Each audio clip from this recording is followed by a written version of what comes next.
and welcome back to the Bachelor Life Coach podcast. I'm your host, certified life coach Lynn Grogan, and today we are going to be talking about and life coaching on scenes from season 24, episode 2 of The Bachelor, Peter's season. And with me today, I have very special guest and very special friend, Lauren Cash. Lauren, do you want to go ahead and intro yourself? Yes. Hi, everyone. I'm so excited to be on the podcast with Lynn. I help procrastinating perfectionists get more done and work less and hit their money goals in my job at my private practice. And what I'm so excited about being on the show, why I'm so excited to be on the show is that I used to watch The Bachelor and Bachelorette every single season in grad school when I was getting my master's in psychology. And all my friends and I would sit around and watch and basically psychoanalyze the contestants, which is primarily what we're doing now, but with a coaching lens, which is even more fun. And so I can't wait to talk about it all with Lynn because she's also one of my really good friends. Yes. And I have to tell you, I was like nervous to ask you because I was like, I don't think Lauren watches TV. And it turns out you were totally willing to watch TV. I love it. I know. I haven't been recently, but I was so excited to dive back in. And I'm like, oh, yep, nothing's changed. The drama's still there. It's Yeah. awesome. Yes, I'm finding more and more people watch TV. I was like, oh, okay. I had a lot of, TV shame for a while. Letting that go, Lauren. Life coaching. You're Okay. welcome. Right? Okay, so I'm going to do a brief show recap, and then we're going to dive into the coaching. So, on this episode, season 24, episode 2 of The Bachelor, we start out with the cliffhanger. And Peter and Hannah are sitting on a bench discussing whether or not she should come back on the show. Peter, meanwhile, minute by minute, is getting more and more covered with glitter. And ultimately, they decide, or he decides, that no, she's not going to come back on. We're going to talk about that later, what happens there. Peter cancels the rest of the date. He just can't handle all of his emotions. He's got to go back and collect himself. And then he resumes the evening portion. Sydney gets the group date rose and scene. From there, we move on to the cocktail party before the next rose ceremony. And here we have so much drama with the now famous Champagne Gate, as it's being called all over the internets. And there's, a scuff up with Kelsey and Hannah Ann over this champagne. Then we have the rose ceremony where we eliminate 3 women. I couldn't even tell you who. They basically glossed over that. And then the episode wraps up with the second group date, which is a fashion show where the women walk the runway.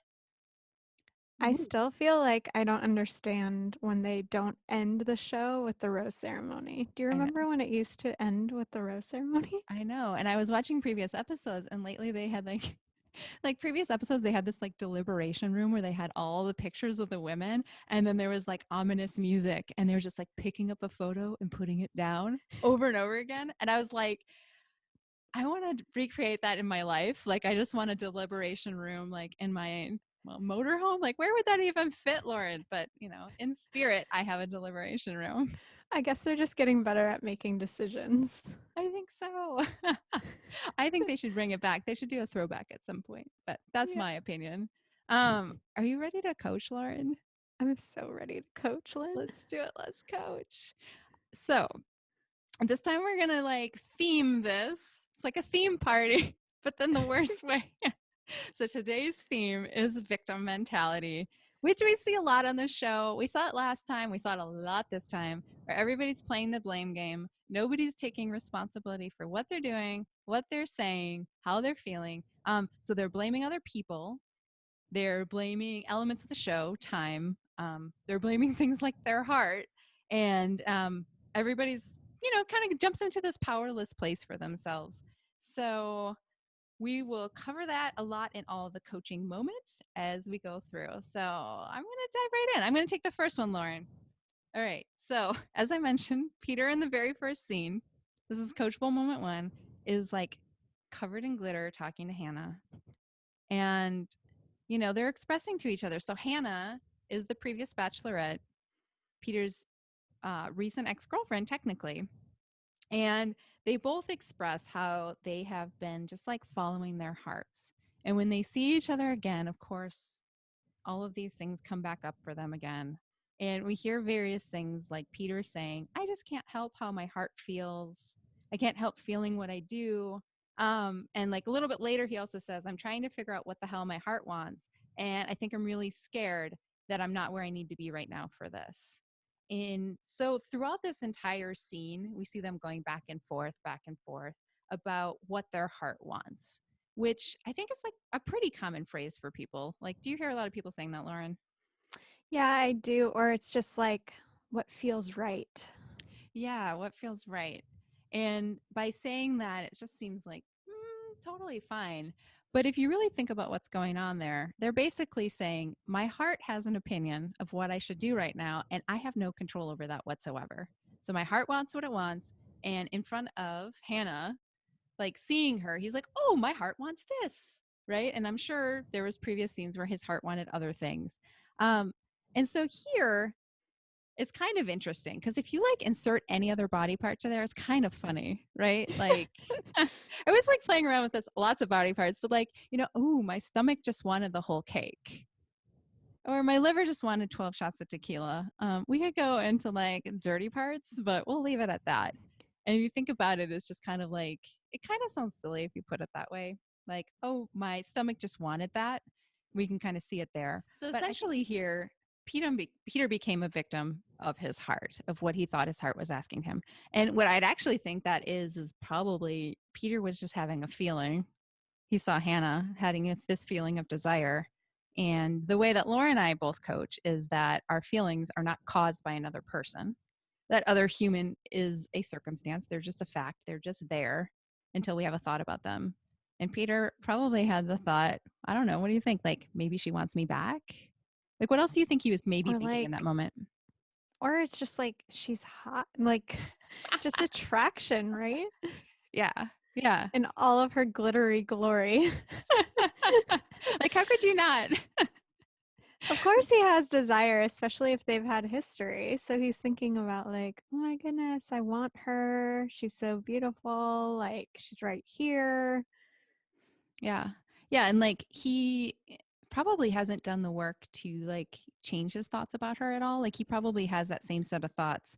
And when he was in front of her again, boom, like it's like you just like a memory of somebody, but it's like in person, like, oh, there she is again, thinking the same way, feeling that desire, but not realizing that she's not the one that's causing how he feels. His Yeah. thinking about her is. Yeah. He thinks it's because she's there and that Yeah. that's something he needs to listen to, that there's this new message from his heart that like he hadn't known before and he might miss out if he doesn't listen to his heart whispers. I know, just dying here. I'm just thinking of like if your heart had like a notification.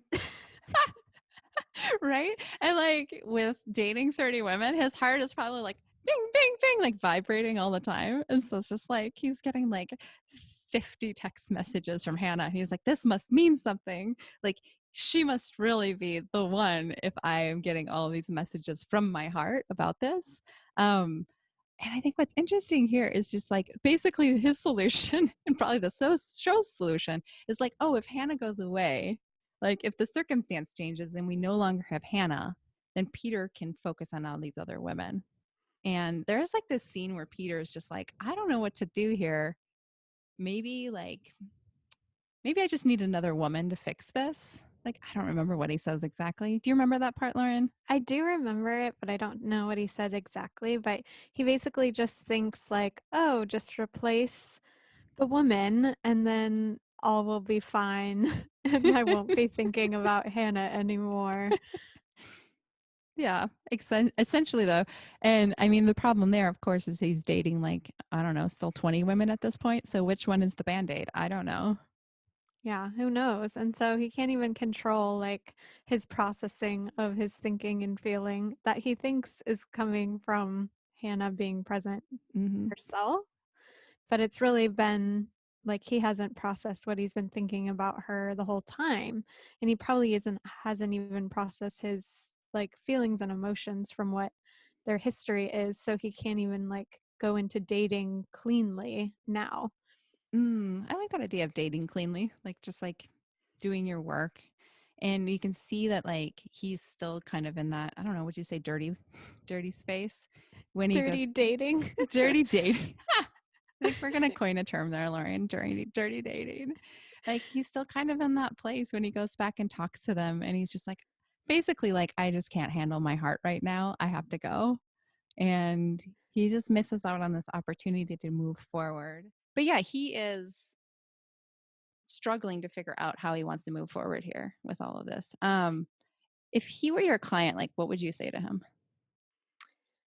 I would definitely want to work through like what his beliefs about what had happened with Hannah were and really talk about, like Sydney said, the past focus versus future focus, which I think you had talked about in the last episode. Mhm. Um, and see, like, do you want to be fully present now with these 30 women? And can we like go through what you're believing about Hannah and what had happened so that you can then kind of create a conclusion to that part of the story so that then you can move on to where you're at in this chapter of your life now so you can be fully present with these women here, because there's no point in being here and dating the women if you're just going to be still thinking about the past person or not have worked through those feelings. And the other thing I thought of too when you were talking was, I wonder if that's also where he's driving.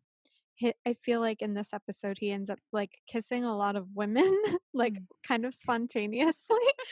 And I wonder if some of that is being driven from like, well, let's try this one. Maybe she's the fix. Or let's try this one, like trying on Uh, different clothes almost.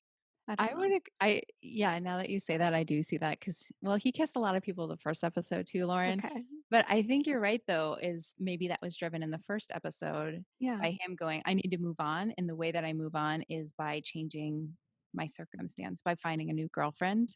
And lucky for me, I have so many here. Yeah. Yeah. Yeah. And I mean, people call him out on it. They're like, I don't know if he's ready. I don't know if he's ready. And that's only that like one chunk of it, but it'll be interesting to see if that carries on and if they notice it. Cause they're smart women. They can tell if he's like being fully present with them or if he's being kind of fake with them. So I think that'll be important. If Peter had a life coach, they would help him see like what his thoughts are and like Yeah. how he is creating his experience. Um, no matter what. It doesn't matter if Hannah's there. It doesn't matter if certain group of women are there. That like he gets to experience And in that he way. and he creates his readiness, right? Like all these women, it kind of sounds like they're like, we need to take his temperature to see like, is he done and like ready to like date us now?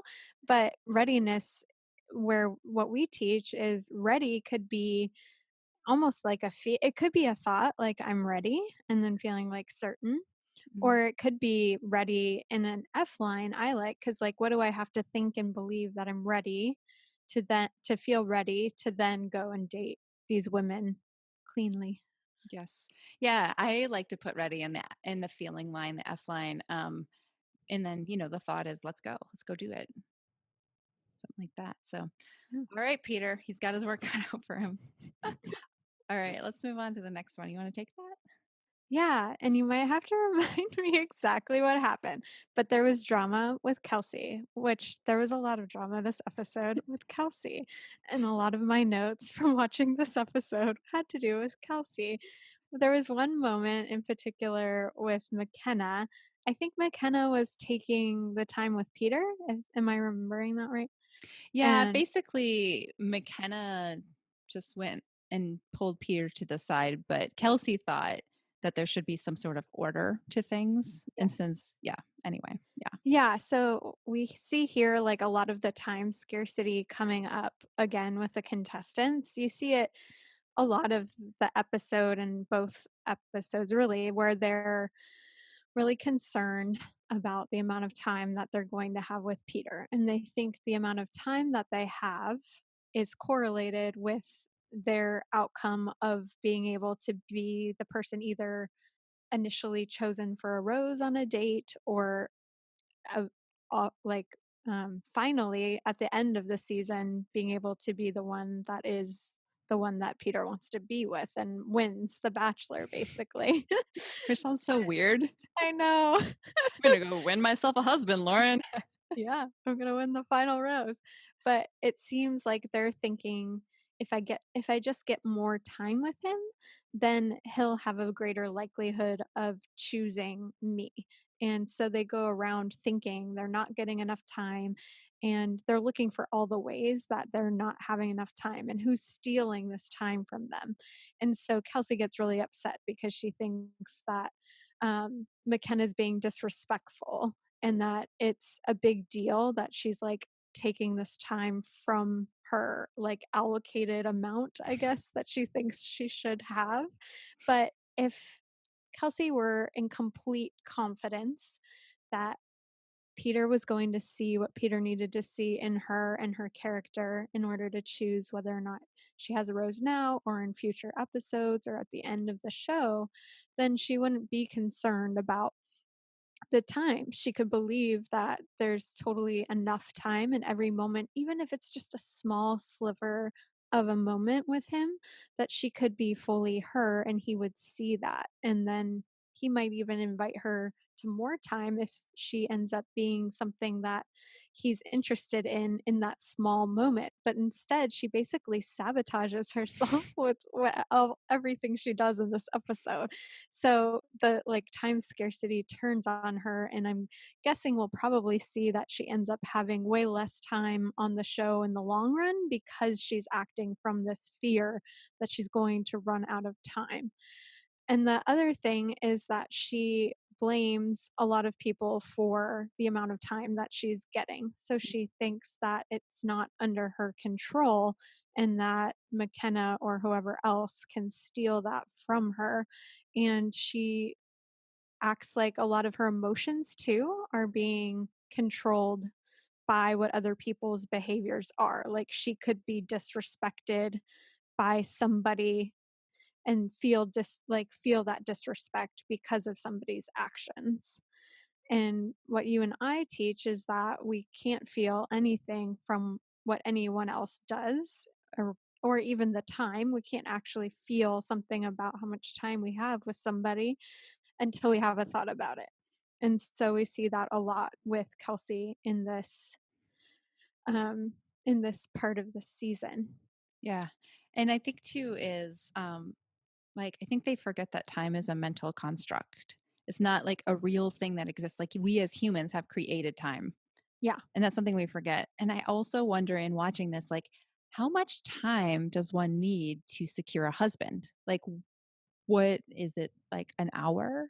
Is it 2 hours? Like, and I don't know that any of them have ever stopped to question that. They just know that like they need time and as much as they can get. And if anybody else is having time with them, then they must be stealing out of their own bucket of time. Um, but really, like they probably, if I had to guess, only get like if they had a group date, maybe they get 10 hours with him. And then collectively on top of that, maybe 3 or 4, maybe a little bit more. And so it's just like, well, how much time does it actually take? And like, there's no measure of that out in the world. Right. And that makes me think of, when people talk about knowing the moment that they met somebody, that that person was going to be the one. Like that literally takes zero time to have that knowing in that sense. And we also just decide who we want to be with. It doesn't take time to make a decision. Although a lot of us in our culture think it takes a lot of time to like weigh the pros and cons to decide on things. Um, and I thought of something else when you were talking about the time thing, but no, I forgot it. Yeah, I mean, I relate to the time thing. Like, and maybe this is why I relate to The Bachelor, because I mean, my story of meeting my husband's pretty wacky. Like, do you know this story, Lauren? You probably do. I do vaguely remind us. So, like, I used to be a solo full time RVer. I had my little travel trailer and my dog, and we were traveling across country. And along the way, I was doing online dates just for fun, just whatever. It was fascinating. And, I went on a date in Arkansas, met this guy. And after one date, I was like, oh, he's the one. And I literally just pulled my trailer on his lawn. And like, we've lived together ever since we got married last year. We've been together almost 5 years. And so, like, in if you compare that to The Bachelor, I had zero time, right? Like I had an evening, basically a one-on-one date, and then decided, yes, this is what we're doing, and we've been doing it ever since. And so it's funny for me to watch this show because I am always just like, oh, how much time does it take? Clearly for me, it took very little time. I don't know how long you think it takes for you, but yeah, that worked Yeah, out for me. yeah, my boyfriend right now, like, he and I both knew the moment, like, that we met that we would have something, together too, and it didn't happen right away at that time because I was dating somebody else and moving states, but it ended up happening later on, and it we never even had to have, like, the DTR, like, define the relationship conversation once we both were single again because we knew we just wanted to date already. Yeah, it's like you marked it on your calendar. When we're both single, let's do it. Yeah. Yeah, and so, like, no time requirements there at all, like, you already knew it was already done, and then you're just like, "Oh, I just have to go show up and do this." Yeah, I mean, it felt like that for me, like, if somebody had just been like, "Oh, but you should take more time," I'd be like, "For what? For what reason?" So, it's interesting to see how that always plays out on this show because, like, really, does it matter? Not really, if you both Yeah. know. And it goes back to what we were talking about, like Peter blaming his heart and for how he's feeling and what's going on for him. And he's like blaming something outside of him. I mean, essentially, his heart is inside of him, but when he's talking about it, he's acting like it's outside of his control, is what I mean. And the same thing with this time construct. They're wanting to just blame the time and not take 100% responsibility, that it's up to them to feel how they want to feel on the show and to show up how they want to show up so that Peter can see who they really are. So if they want to get together with him, he gets the sense of who they are. And also, they're not taking ownership that they get to create what results they want to create on the show. Like if they want the rose and they're fully confident that they can get it, then they wouldn't be blaming time. They would know that it doesn't even take time or energy or effort and it's totally fine if all the other women spend tons of time with him because they already know they're getting the rose. So they would come like in this complete certainty and calm. There would be less of the dramatization that's happening. We wouldn't really want to watch that version of The Bachelor. It'd be very boring It'd be and very drama boring. free. I know, I was uh, thinking about that too. I was just like, yeah, I also coach a lot of clients on their time scarcity. And it is always interesting because when you do break it down to like, well, how much time exactly would you need? And it's just like, well, all the time in the world. And it's just like, well, you shouldn't get more time because you don't even know how to manage the time that you currently have. And so for a lot of these women, that kind of holds true, right? Like if what would they do with more time? Like they don't even know because they're not focused on that part. They're just focusing on how they're not getting enough and how they're being slighted.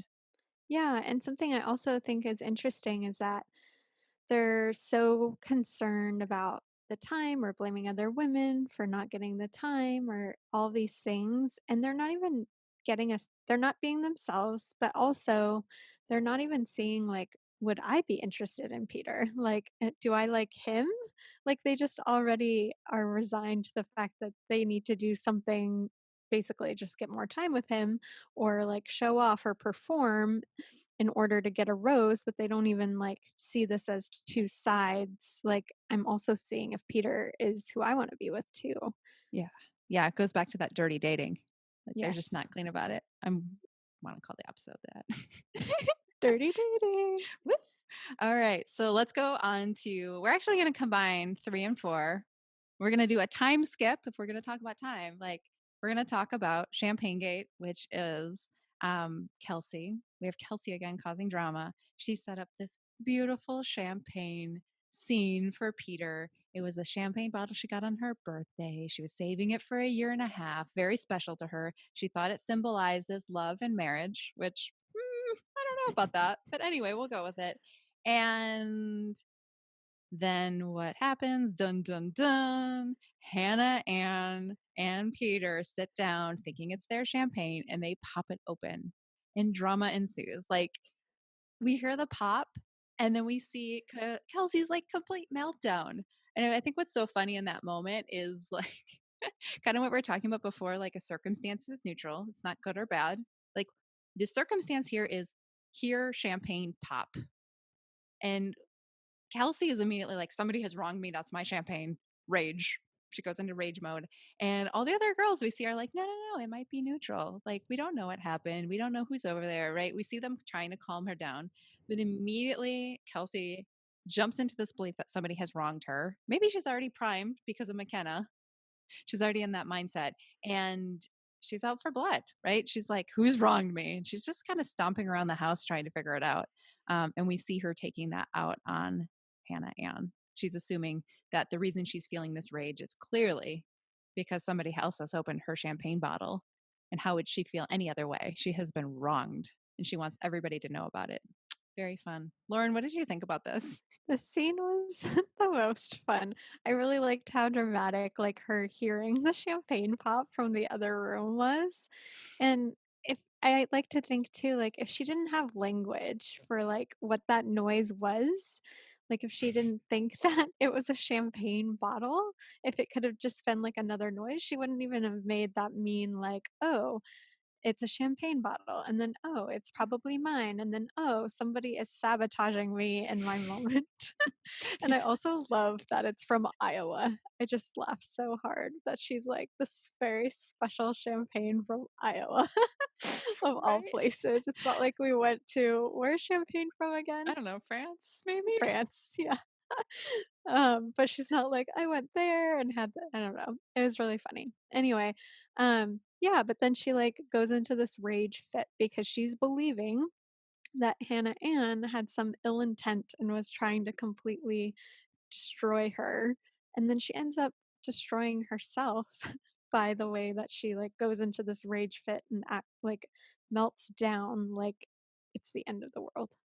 I liked how somebody, another person on the show, compared Kelsey to champagne. It was like, oh, it's popped and then it exploded everywhere. I was like, yes, of course she did. Yeah, she went to zero to sabotage, like zero to rage in like 2 seconds, which I'm guessing comes up in a lot of the rest of her life. I'm guessing this does. And I mean, there's another thing that we talk about in coaching and in psychology, confirmation bias, and that's our tendency as humans. Once we have a belief, all we're going to see is evidence to prove that belief true. And so for Kelsey, we see her on this rampage. She's just basically going around to every other girl trying to figure out like that, trying to confirm that Hannah Ann knew and this was a malicious intent. And she wasn't going to hear anything else. And we see this in the conversations that she has with Hannah Ann. Basically, not hearing. Hannah's just like, what was she saying? It was so cute. I acknowledge your feelings over and over again. And Kelsey's just like, no, you're a fake bitch. And yeah, and she's not going to hear anything else. She's like full on victim mode. I have been wronged. And that's that. Like, that's all she wants to go with there. And I mean, honestly, here, if I had a client in that state, I would go back to the basics. I would just be like, all right, like kind of what you were just saying there with the champagne pop. If this was any other noise, how would you respond to it? Right? How would you act towards this? And just getting like separating out what is fact versus this ginormous story that she's telling herself that's creating this rage and trying to pull it away from like Hannah Ann creating this for herself. Um, because from there, we see her actions are just basically the rest of the episode. She's like up and down, but mostly rage. And like, how can you focus on another person if you're in rage? Like, I don't know about you, Lauren, but when I am mad, I'm not like, I'm dirty dating, is what I'm doing. Yeah, I am not grounded. I do not see clearly. I'm like, I am in fight or flight, and anything could set me off, just like it was happening for Kelsey. And what I think is interesting too is not only is confirmation bias happening, like she's seeing exactly what she's already believing in the world, because that's the lens she's looking through, but she's also creating all of this for herself. And she's not even taking ownership of it. She doesn't even see that maybe it was really silly of her to put champagne out like ahead of time, way ahead of time, when she wasn't going to be with Peter. And that, of course, if they're hanging out and they come across champagne, they're going to want to open it. Like, she doesn't even want to look at, like, how was I responsible for creating this? And she only wants to blame Hannah Ann for probably even how she's feeling, right? And the rage she thinks is because of Hannah Ann, but not because of what she's thinking. And even that she like set herself up to think those things because she was the one that put the champagne where it was.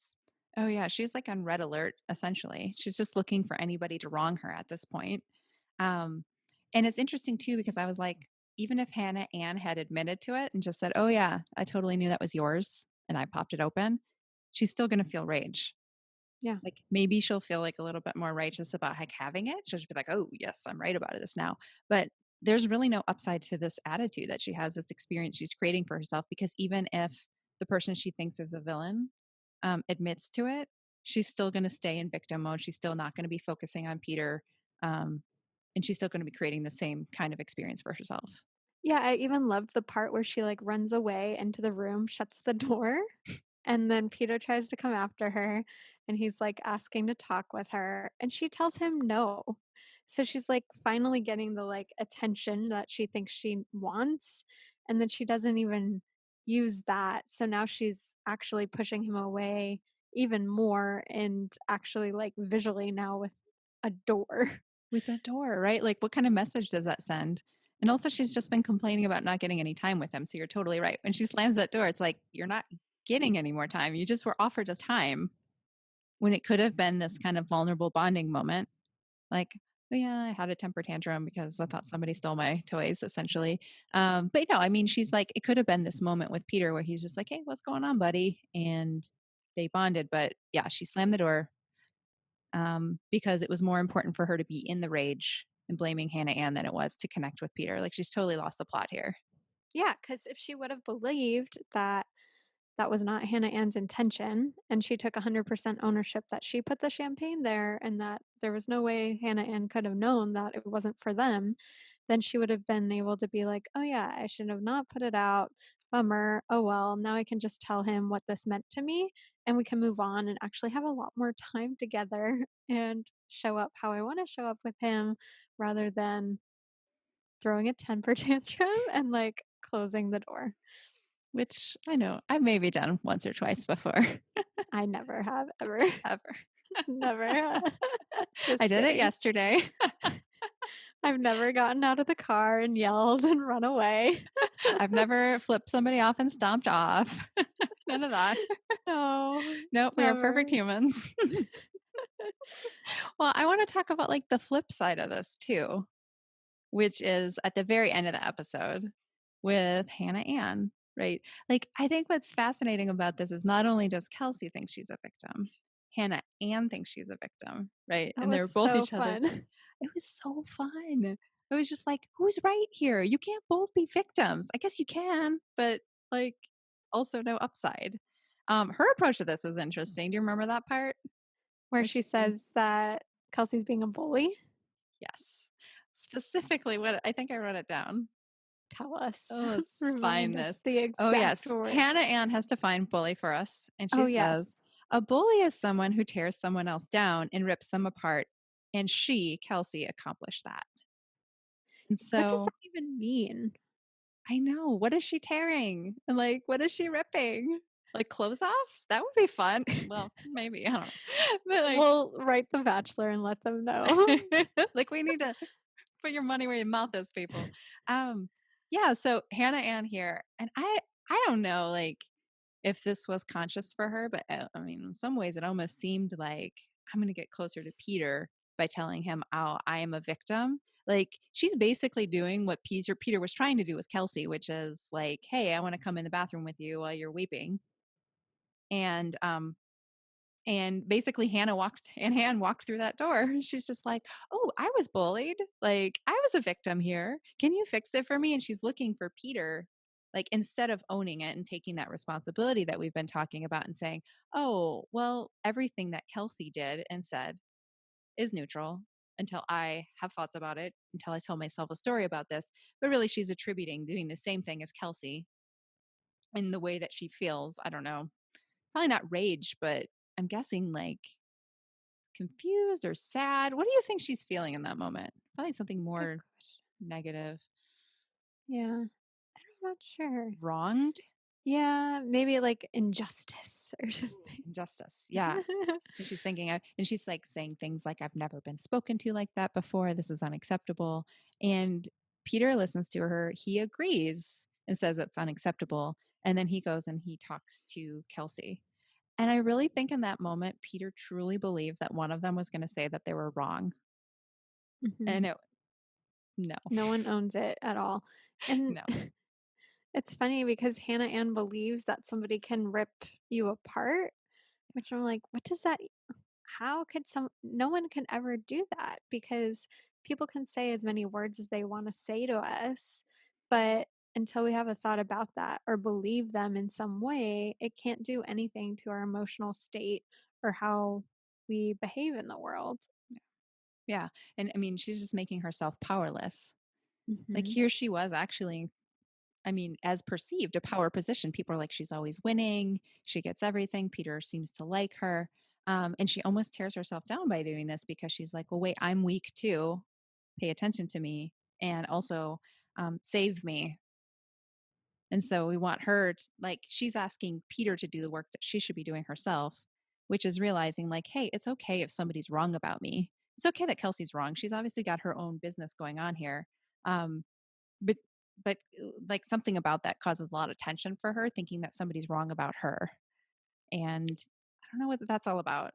Yeah, it just shows us that she's not 100% confident in her relationship with Peter. Like, if we thought she was at first, like, I even thought at the beginning of the whole incident that they had a good, like, Hannah Ann did seem to be calm and, like, told Kelsey, I didn't know that it was yours, and, like, seemed to stay pretty stable. But then with this, like, turning it around and trying to get Peter's attention in kind of another dirty way, like using it to like get comforting for being this victim.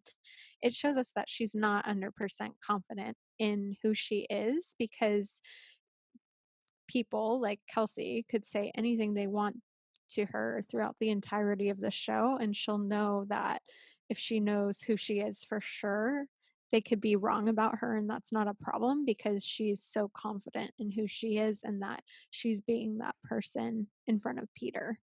Yeah. Yeah. And I think he probably would have found that appealing. And instead, he's put in the middle of this situation of who's right, who's wrong, who's the actual victim here, who's the villain. And we just see him being really like confused about it.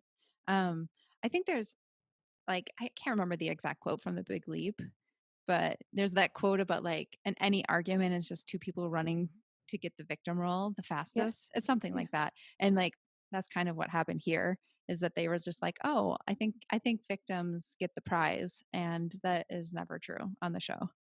No, it's not. Who the person that's going to be the strongest in the power position is the one that's going to opt out of that victim role and take 100% responsibility for everything, including especially their emotions. Because what we've been talking about is a lot of emotional childhood, which Mm, is when we blame things outside of us for how we feel. When it's never anything outside of us, it's always the way we think about those things that are creating how we feel. yeah. Yeah.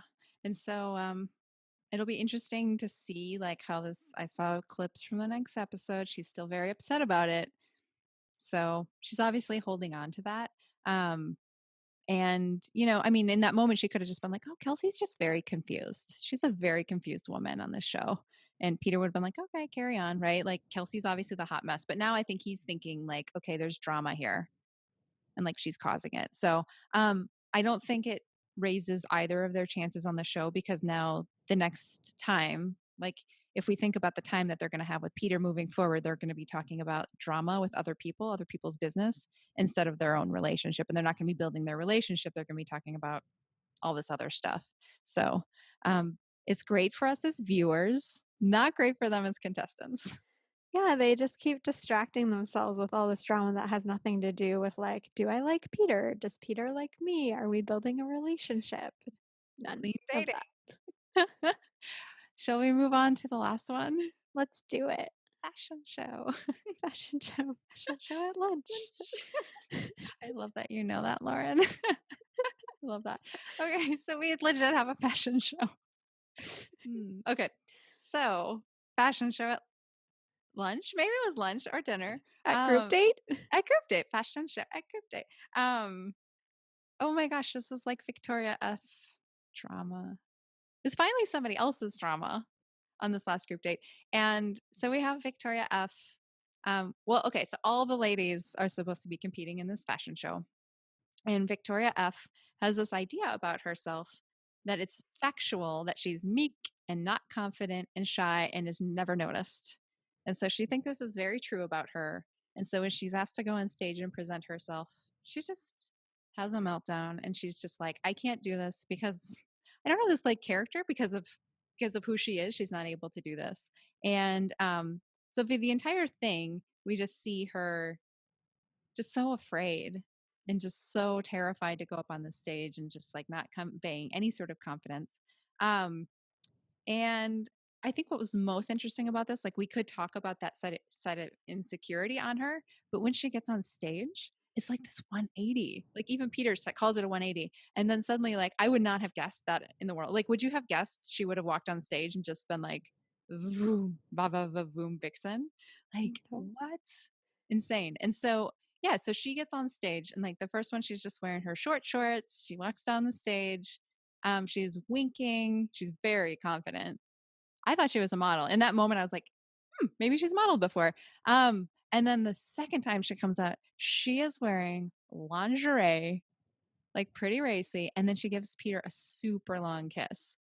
Also, not actions of somebody. Like if she was legit meek, shy, and not confident, if that was a fact about her, no way could she have taken those actions. So we know that all of how she's showing up before and then during on stage is because of what she's thinking about herself.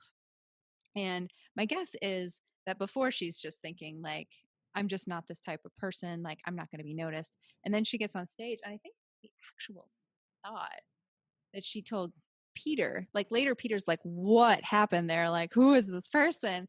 And she says, like, she says, oh, okay.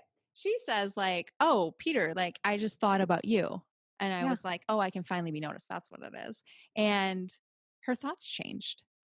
Like, I don't think she realized it. I think she thought it was Peter, and I think she thought it was the lingerie and all the people watching her. But like her thought changed. I want to be noticed.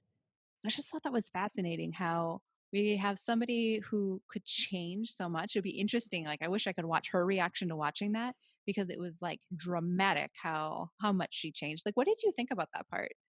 And it's not even that she, like, did this amazing walk across the stage, like, the kiss part too, like, that was wild, and I couldn't believe it, but you made me think about actually, like, my previous social anxiety. I still have it sometimes, but not as much as I used to. And what really helped me shift that was changing my thinking, but primarily shifting it to be about other people and not about me. Mm. So, like when I go to parties or get togethers now, how can I be interested in the other people and be of service and all these other things rather than freaking out about what are people thinking about me? I'm not going to say anything interesting. I don't know what to say. I don't like my outfit. Everyone else looks cooler than I am. I just feel anxiety, all this stuff. It reminds me of her because she shifted that from thinking about herself and what her like false beliefs about who she is to thinking about Peter and how she wanted to think about him and show up for him on the stage. And that changed everything. Yeah, definitely changed everything for her. And I relate to that too. Like you're talking about the social anxiety, but I mean, even as of this week, like our perception of ourselves, sometimes it's like so different than how it actually like. So anyway, here's my example. I did a group coaching call last week, and I got off the call, and I was like, "That was terrible. I didn't show up how I wanted to. I was completely unfocused. Like, basically the litany of things that like Victoria has been saying about herself, I was saying to myself. And then because we are going to be reviewing some audio with our coach team, I had to watch it back and I never watch anything back. And Lauren, it was crazy. I watched it back and I was like, that was really good. I would coach the same way again.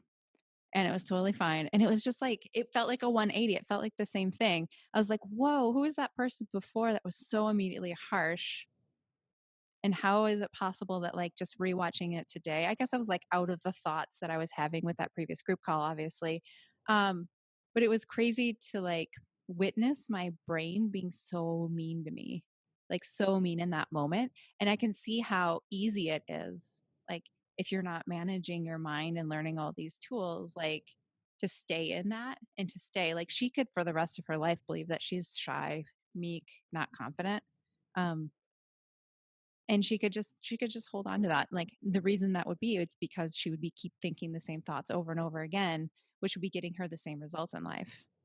Yeah, and she's basing her identity on a feeling state and not on what she believes about herself, like the thoughts that she's having about herself. Like anyone can feel meek, anyone can feel not confident, anyone can feel shy at any moment, but she's deciding to make that her identity. That's like a longer personality trait that's or state that is her.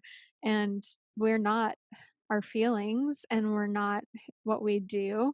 We're whatever we want to believe about ourselves. So she could pick something totally different, even if sometimes she feels shy because she's thinking something that's causing her to feel shy. And oh, one thing that your story made me think about too that she could use is deciding ahead of time that every group call that you do is the most amazing group call and goes exactly how it's supposed to go. And she could do that too with whatever group date or if she ever has to walk the catwalk again, like that goes exactly how it's supposed to go and that it was amazing, even if there are things, areas of growth that can be evaluated for later. I like how you slipped in some coaching for me. Thank you, Lauren. You're welcome. Yeah, that's exactly what she could do. She could decide ahead of time. Like, and I mean, she can just decide that she's confident too, right? Like, you don't need anything outside of you. You don't need the perfect outfit. You don't need external validation, somebody telling you you're awesome. Like, you get just to decide that you are awesome and nobody can tell you otherwise. And I'm hoping that she will watch this back and just be like, I am the badass who walked down the stage, kissed Peter, wore lingerie. Like, who does that? I did that. I am awesome. And she, like, we get a glimpse of that. And then she immediately goes back to who she was. And so I'm just kind of hoping she'll, like, blossom a little bit more. Thought it was fun for her. So much more fun than seeing her beat herself up all the time, which is what she has been doing. Yeah, after with Peter, I was like, "Come on, we know you, like, have it in you, come on." And Peter sees it too because he gave her the rose. And then she has that. She can't tell herself anymore that she doesn't win anything because she won the rose with Peter. Yep, Well she done, did. Victoria. Well, that's our 5 moments, Lauren. That was so fun. So fun. So if somebody wanted to find you on the internets, where would they go? They can find me at I always say it wrong. I love it so much. My friend Lisa Martinello just told me recently because my website or my company name is based in it's like from Italian and she's Italian. And so she told me I need to accentuate the I. So it's vivere dot co. So I'll spell that for you. It's V is in Victor or as in Victoria. VIVERE dot co. That's VIVERE.co. Beautiful. And I'll also have a link to Lauren's website on the show notes for this episode. So that's going to be over at lynngrogan.com/episode 2. So you can find that over there.